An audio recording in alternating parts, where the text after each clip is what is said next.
Hello and welcome to Krakin Krakoa number 9, the history of Namor and the X-Men. Namor the Sub-Mariner playing a critical role in the pages of Powers of 10 number 5, the most recent release in the House of X Powers of 10. Jonathan Hickman written X-Men event experience. I'm going to talk about not only what does it mean for Namor to have been making an appearance here in the pages of this X-Men mutant-oriented book, but looking at the fact that effectively he is the holdout of mutant kind. We're going to look at why is he holding out, what's his history with the X-Men, and what does it mean for Professor X to get on his level. Will he need a space shuttle or a ladder that's forever? That's what we're going to explore here on Krakin Krakoa. This is the series that I do here. I'm Dave, founder and editor-in-chief of comicbookherald.com. You can find reading orders and guides for everything from the Jonathan Hickman written X-Men experience to Namor the Sub-Mariner, and I'll include links in the show notes as well. But Krakin Krakoa is my video and podcast series that you can find on the Comic Book Herald YouTube channel or Best Comics Ever podcast, where I talk about everything, the moments and events and details from House of X and Powers of 10 as we have this transformative moment in X-Men history. I'm talking about the aspects that are most exciting to me and providing some history and context and a little bit of theory moving forward so that, I can explore these things that interest me, and hopefully you can enjoy some detail and additional information to color your experience enjoying these comics as well. I've been getting some really good feedback in terms of comments and ideas and theories, both on the YouTube channel, over on comicbookherald.com, and of course through Best Comics Ever the pod, just from people having their own theories and ideas about what's going on in the pages of these X-Men books.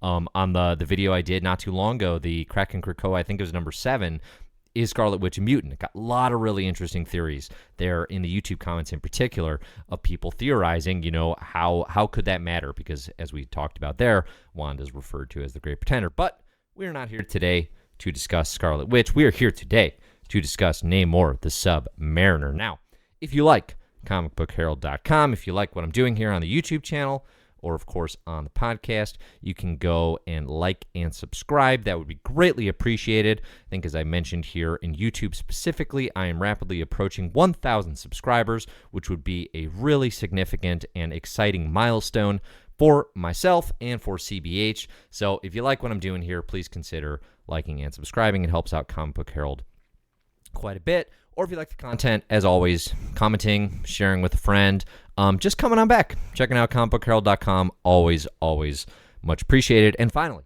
thank you to everybody on patreon.com/comicbookherald for supporting the site and the content and making these things possible. All right, up on the screen here, I've got the images that I'll be talking about today as we talk through Namor's history with the X-Men, and of course the full reading order over on comicbookherald.com. Now, I actually published this in early 2018. I finally got around to a reader request for the Namor Sub-Mariner complete reading order. So this will take you through his entire history, which goes all the way back to Marvel Comics number 1 in 1939. But I actually was so inspired by Namor's appearance in Powers of 10 here, number 5, to do a little investigating. And then I was so inspired by his appearances in the ongoing Invaders series, which we're going to talk about a bunch. Stick around to the end here to see the secret history of Namor and Professor X. I actually just updated this. So this is freshly updated Namor reading order. And again, the link for that is going to be in the show notes. So, okay, what's the context for this conversation? Let's talk a bit about Namor's appearance in Powers of 5. Professor X is going around with Magneto, and he is making his case for all of mutant kind joining them on Krakoa, right? Like we saw at the end of House of X number 5. And again, House of X number 5's out. Powers of 10 number 5's out. If you're not caught up with these and you don't want to be spoiled, bail. Go read them, then come back, because I'm going to be talking about all the most recent comics that have been released in this event. I'm also going to be talking a lot about Namor's history throughout time. So again, like if you're super spoiler worried, I've got links where you can check out the comics you should be reading prior to heading in. Otherwise, of course, I'm not gonna intentionally spoil like big twists and turns or anything, but I'm gonna be talking about things that have happened. So when Professor X comes to Namor and says, "Hey, come join us on Krakoa," keep in mind, this is with the knowledge that we already have that Apocalypse has joined them. Magneto, of course, has joined them. Mr. Sinister, Gorgon, Omega Red, apparently, right? We've gotten all these teases of X-Men villains that are like, yeah, we'll put aside our differences and we will join this Krakoan project. We will come home to you, to mutant kind. That's pretty crazy, I think, in retrospect. And what is fascinating about this conversation with Namor, to me, is Namor is the one to say, do I strike you as someone who's just now realized how much better I am than everyone else? And do you actually think I believe that you feel that way too? Go away, little man, and don't come back until you really mean it.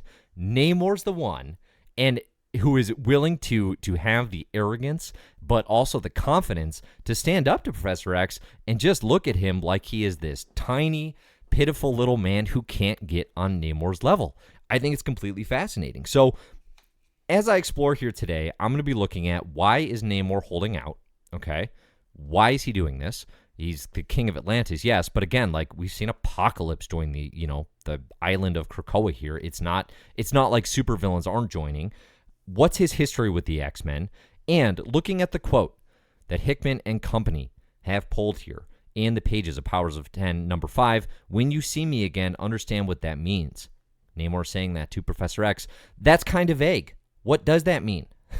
Right? So we're going to try to answer that question as well. What does it mean for Professor X and mutant kind to get on Namor's level? So before we get into that, let's look at a little bit of the history of Prince Namor the Sub-Mariner. He was created by Bill Everett in 1939, Prince Namor the Sub-Mariner, and he really does begin as a supervillain. I think he gets credited oftentimes as kind of like comics' first anti-hero, and I think that's true, but honestly, Namor's role as a villain is almost underrated today, and we're going to talk about how that's kind of being brought back, but he starts out as a character who he's all in on defending Atlantis, his kingdom, and a lot of times his grievances are understandable, right? It's humankind polluting or, running like nuclear testing that destroys parts of Atlantis. So as readers, we can kind of see in the early going why he would want to lash out potentially at humankind, but at the same time, he is murdering and killing and kind of rampaging all over Earth. We see in his earliest appearances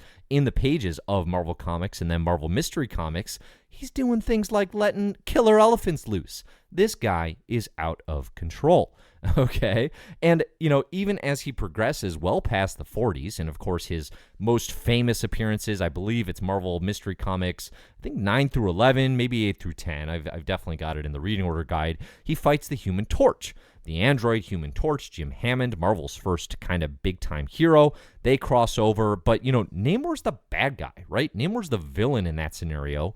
And again, like in the 70s, we'll see Namor teaming up with Dr. Doom in supervillain team-up, and he teams up with the Hulk fighting the Avengers in Avengers number 3, right? Like he's got this whole long history of being a villain, okay? The turn for Namor to kind of more heroism comes when World War II really kicks off in earnest for America. We do see in the pages of Marvel Mystery Comics, Namor is on the side of what will come to be known as the Invaders. Here we see his fake out whales opening up the side hatch to reveal Atlantean weaponry to take out Nazi U-boats and destroyers. And in addition to that being just completely awesome technology, the takeaway here is Namor, kind of during World War II, becomes on the side of the likes of Captain America, Bucky Barnes, and the rest of the Invaders. So that's the Golden Age Namor. When Namor comes back in the 1960s Silver Age, really when Marvel Comics comes back, there's a strange sort of reveal that Namor is back in Fantastic Four number 4, where Johnny Storm finds a homeless, amnesiac, bearded man who turns out to be the actual Namor the Sub-Mariner. There's a very funny scene where Johnny Storm actually burns off his beard to reveal the perfect countenance of Namor of Atlantis. But again, he comes back there. He's a bit villainous, but for his love, sort of immediate affection for Susan Storm. Now, we do also see him in the pages of some very early Uncanny X-Men comics, where it is revealed that Namor is in fact a mutant, and we find, Professor X and Magneto stumbling across this fact as well, hunting down and trying to get Namor to join their team. This, it really doesn't go anywhere, but the important takeaway, even though Namor doesn't join either of them at this time, is that Namor is also a mutant. So not only is he one of Marvel's first heroes, anti-heroes, I should say, and villains, and really kind of standout characters who, spans Fantastic Four, Avengers, Uncanny X-Men as the Silver Age really launches in earnest. But he is born of an Atlantean mother and a human father, and also a mutant, which is what grants him, so he can breathe on air, in water, on air. Yep, that's what we call being out in just normal walking on the ground. Is I refer to that as on air. He can breathe in water, but the things like super strength and flight and super speed and these sorts of things that he has, the kind of all-purpose, Superman syndrome, is that's his mutant powers really coming to the forefront. Not all Atlanteans have those powers, so that's kind of important because, again, it could be kind of confusing to you potentially reading Powers of 10, number 5, thinking, why would Namor go to Krakoa, right? Like, being a mutant is not central to his being until a little bit later in Marvel Comics history. But again, like, he's got a history throughout the Silver Age and even longer of really having it up to here with the human population. He tries to sue all of the human race at one point using Matt Murdock as his lawyer in the pages of Silver Age Daredevil. And even today, in present-day comics, kind of 2018 to 2019, we're seeing a return to Namor, because there's a stretch that I'm skipping there, a big jump that I'm skipping there, where Namor, he fights on the side of the Angels, plenty. He becomes an Avenger at one point, he joins up with the Avengers team. So even through his villainous things, they give him a chance at redemption. If you get to like the John Byrne written and drawn early 1990s series, he's generally benevolent. He's running a corporation, trying to do environmental good. He is helping people on Earth. This is often at odds with what the Atlantean people want. But this is not super uncommon to his character portrayal, kind of once you get past like supervillain team up in the 70s. But we get closer to today. We see Namor here fighting Thor. He's had at it with the Avengers. We're going to talk about some specifics of that in a little bit. Here we see him fighting Captain Marvel. This is during the Jason Aaron written Thor run in issues number 7 to 12 in particular. Namor is the supervillain the Avengers are trying to handle in a lot of ways. He forms a collective known as the Defenders of the Deep, which are basically his Avengers of the Sea, but he is very much at odds with the hero community of Marvel. So, okay, that's sort of the history of Namor. I think it's important to call out his sort of villainous roots, at least from our perspective, again, or from the Avengers, Earthbound hero perspective, because those tend to get overlooked potentially because he has been heroic at times. Speaking of which, Namor has a pretty long and decent history with the X-Men. Actually, not that long, but a decent history with the X-Men, starting around the time of Dark Reign. This is about 2009. This is a Marvel Comics event following Secret Invasion. You have Norman Osborn, the once and future Green Goblin.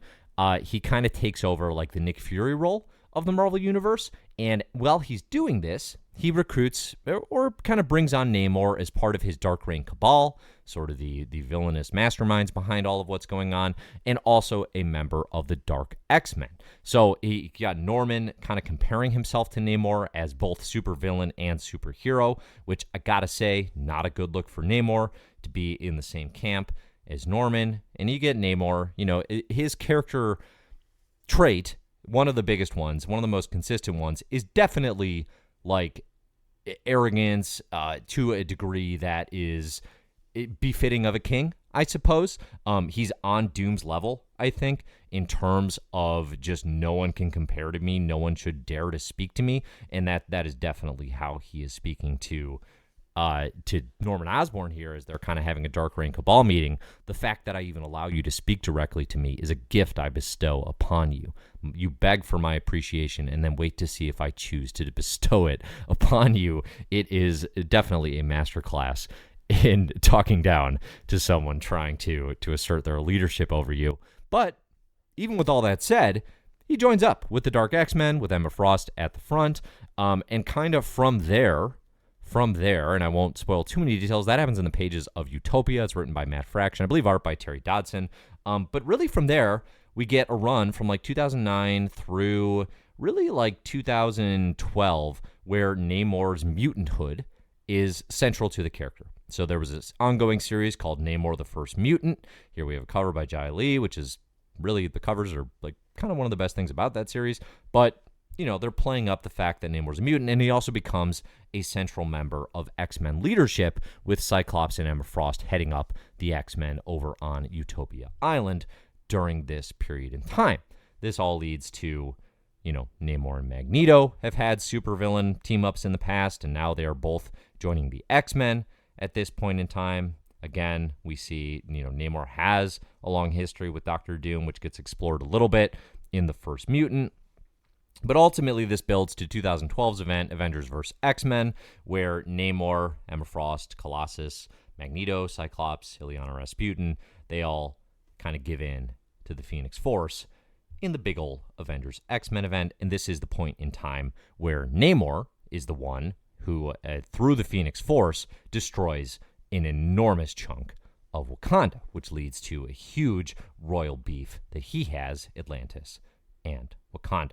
But even after that fact, recently, 2016, 2017, Namor's been on X-Men Red, series written by Tom Taylor. Here we have, you know, Jean Grey, Laura Kinney, and Gabby talking to Namor and making jokes about his refusal to wear clothes.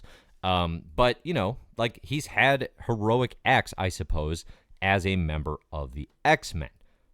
All of this builds to a secret history that Namor has, revealed now in the pages of Invaders, written by writer Chip Zdarsky, and a super underrated ongoing right now at Marvel. At the time of recording, I believe 9 issues have been released, and there's 2 reasons you should take note of Invaders if you're a fan of House of X and Powers of 10. 1, it's the first Marvel ongoing that I've noticed reference Krakoa in the pages of its own continuity, which I think is super cool. And 2, it's got this secret history between Professor X and Namor. So, as I mentioned, when Namor is found in the Silver Age by Johnny Storm in Fantastic Four number 4, it's probably 1962, 63 maybe. I'm going to go 62, go with my gut.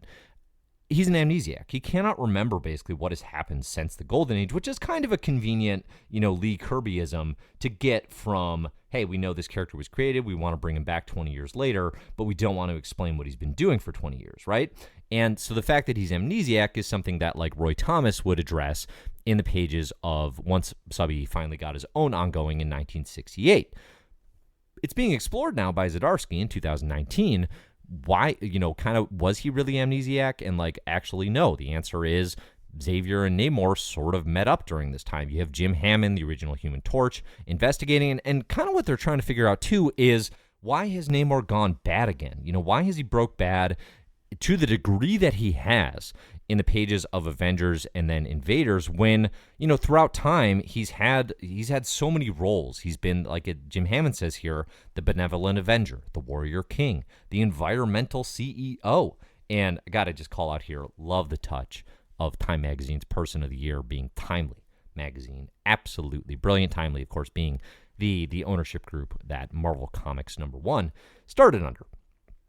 Cap calls out in the pages of Avengers here the events of Avengers number 9 and 10, where Namor murdered Roxxon employees, American citizens on American soil in cold blood, right? And the Avengers respond to that. Namor gets away and all this, but, like, Namor is not just, you know, threatening a tidal wave here. He is murdering. He is killing. He is acting the role of the supervillain. And this is something that Hammond and Steve Rogers, Captain America, are exploring. And what they find is that this time period where Professor X sort of tracked down Namor, this is pre-Cerebro Professor X days, where he was literally, like, wandering and reading newspaper clippings and playing like he's playing like Glass in Unbreakable, you know, like trying to put together the clues of where mutants might be. He actually tracks down Namor, and then through his telepathy is able to identify, you know, sort of the signals of a mutant. But then Namor and Professor X team up, and they kind of go wandering the countryside looking for more mutants, and they finally find one.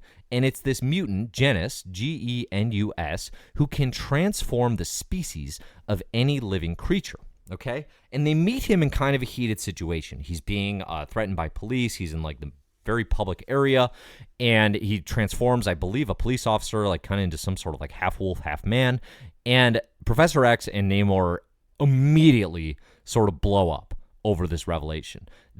Professor X seems pretty excited. He's like, this guy with his power set, he could turn people into mutants, and we could have everyone being mutants instead of, as he says, crisscrossing the country looking for our kind.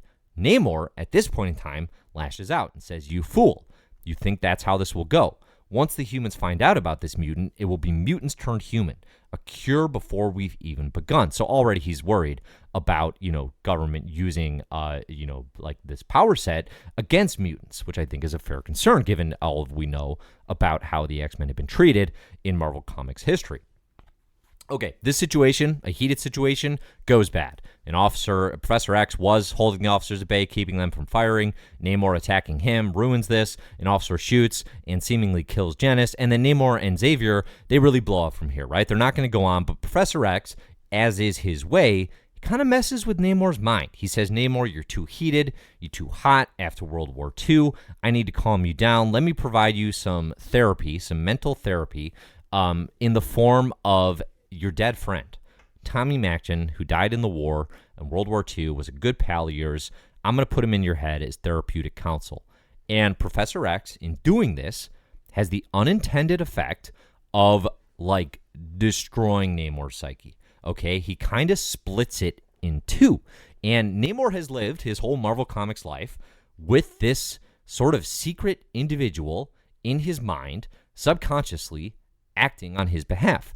There's a scene here where Namor mentions that when he was founding Oracle Inc., that Tommy was driving some of what was happening. It was plans that are happening in Namor's head, but it's through this alternate personality. I don't know that it could be said that they're playing with like dissociative identity disorder the way that maybe Moon Knight does in the Marvel Comics universe, so much as there's a subconscious, almost like Fight Club, Tyler Durden part of Namor's psyche where he does things and doesn't remember doing them because they are through this sort of psychic representation that Professor X left behind and then bailed on. So chalk it up to another one of Professor X's classic, mistakes that he has made over time. But all of this is now coming to a head in the pages of Invaders, where we have here teased World War Namor.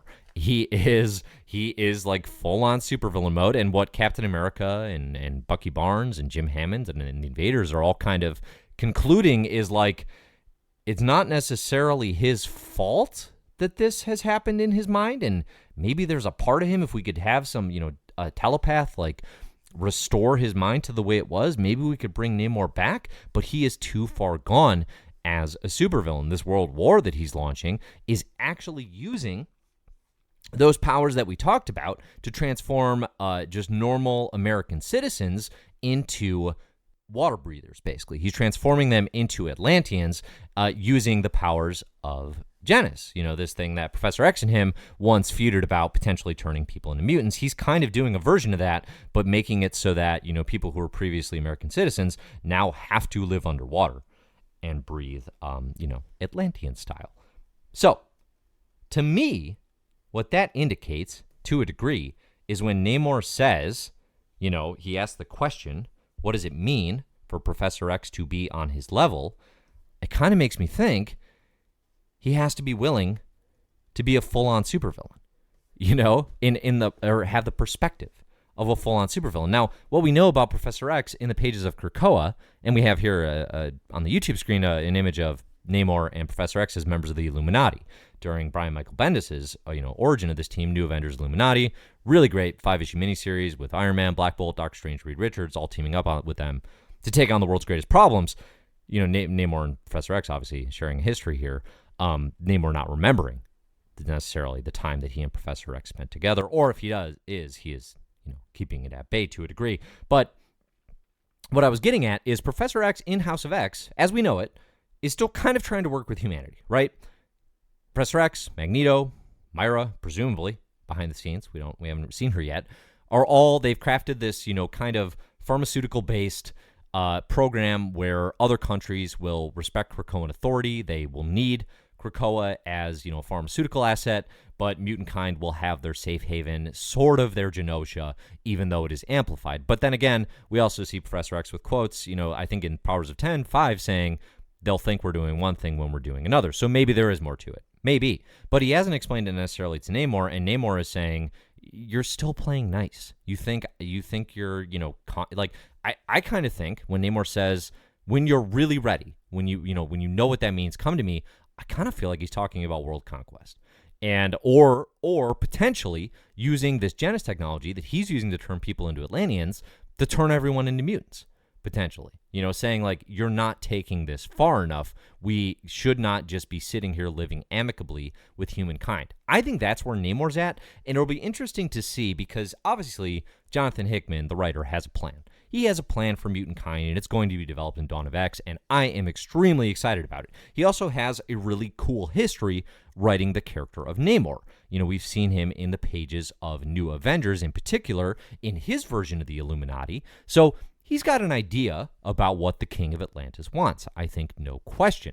The question I have is, will he be playing with his ideas that are being expounded in the pages of Invaders by writer Chip Zdarsky, or will he kind of move on and do his own thing? I like the idea of these connecting. Again, the fact that Invaders has mentioned Krakoa is, to me, a very slight indication that there might actually be some continuity pulls. And in Powers of 10, number 5, we do see some of the more recent continuity pulls by Hickman than we've seen throughout this series, which in many ways has been sort of ignoring, kind of modern X-Men continuity. We see Emma Frost talking about, and this is incongruous with what I have up on the YouTube screen for the record, but we see Emma Frost talking about her time as the Black King of the Hellfire Club, which happened very, very recently in a one-shot X-Men Black, Emma Frost, which is actually a really good Emma Frost story. I recommend people check out.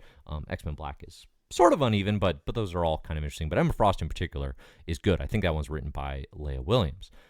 Long story short, I like the idea of these things playing together. I like the idea of this being what Namor means when he says, come to me when you're really ready. And I think this is very much in line with the way Hickman has written Namor previously. If you remember from New Avengers, in Time Runs Out and the build to Secret Wars, Namor is the one who is willing to pull the trigger and destroy worlds once all the rest of the New Avengers have lost their resolve. And I think, honestly, at this point in the story, it's almost easy to side with Namor because they've been destroying worlds for so long that all of a sudden to see the rest of the New Avengers sort of lose their will and lose their resolve and say it's not worth it, Namor's the only one willing to stand up and say, of course this is worth it. Now watch as I do what you could not, and sort of sacrifice the perspective of morality as he destroys worlds and then takes on leading the Cabal of Thanos and his Black Order and Maximus the Mad and Terrax the Terrible and a little bit later the Maker sort of finding them and working together. He sacrifices all the pieces of him that would be quote unquote good from our understanding of what a former Avenger should be doing, and he sacrifices all that in order to preserve life. And I think when you talk about sacrifices and you talk about what he's saying to Professor X in terms of come to me when you're ready to really commit to what it really means to ask for my help when you see me again, understand what that means. I think this is what he's talking about. I think he's saying, yeah, I know everyone reading House of X and Powers of 10 is blown away by your cool ideas of Krakoa. Namor saying, I'm not impressed. And that's awesome. It's very true to Namor's character. And I think it's going to be pretty fascinating to see what kind of role Namor, the first mutant, has in the pages of X-Men moving forward. So there you have it. That's the history of Namor and the X-Men, including the secret history of Namor and Professor X in the pages of Invaders. I highly recommend people check out Invaders. I've been having a lot of fun reading that lately as a companion here, to a degree, to House of X and Powers of 10. So, thanks everybody for listening. Again, if you like the content here, please consider liking and subscribing on YouTube. Please consider subscribing to the podcast on Best Comics Ever. Or, as always, just go on over to comicbookherald.com where you can find new writing, new reading order guides, and all sorts of comic book analysis daily. I'm Dave. Thanks for listening. And as always, enjoy the comics.